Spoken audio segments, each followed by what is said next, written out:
again, you have these merchant protests that began in late December.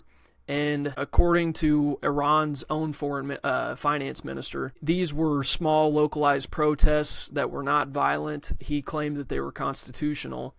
And then I started seeing intel reports, which I wish I would have bookmarked when I first started seeing them so that I could have let you know where they were from. But I started seeing early intel reports a few weeks ago that Mossad was reportedly involved in ramping up these protests. We still do not yet know to what degree or if that is even true. I have every reason to believe it is true because it is in Israel's interests to see this regime in Iran to be overthrown for their own security and for their further state expansion in the region in the future. So we'll just, like I said, we'll start from the beginning here. So on January 2nd, Israeli Channel 15 reported that if there is an American or Israeli intervention to support the Iranian people in their protests, it would lead to an overthrow of the regime. So we're seeing right away the Israeli news outlets stating that if we were to get involved in these protests, it could very well lead to a collapse of the Iranian government. And then the same day, January 2nd, Iranian regime forces officially started firing live rounds at regime protesters.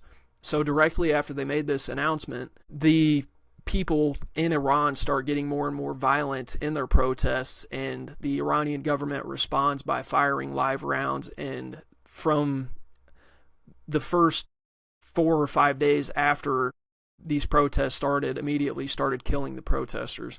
And then there were major cyber attacks against Iran, and multiple government and ministry sites were down, although that did not last long, and they were back up within a matter of days. Then on January 4th, Netanyahu came out and said 400 kilograms of enriched material must be removed from Iran. There must be strict, real supervision over all nuclear sites. This really plays into Israel's stance that they have had since we bombed the nuclear facilities. So after Israel was able to establish air superiority, they were hoping to continue that campaign, and we don't know exactly what their goals were going to be, whether they wanted to just slowly and systematically deplete all of their military resources, or whether they were going to, in a Venezuela sort of attack, actually try and decapitate the government, which, judging by how they carried out their initial strikes on, like, we had the pager bombings, and we also had these precise missile strikes on Iranian government officials that completely decapitated Iran's military hierarchy, so that when this all kicked off and they started lobbing missiles at each other after we had bombed the nuclear facilities, Iran really didn't have a way to respond efficiently and effectively following this.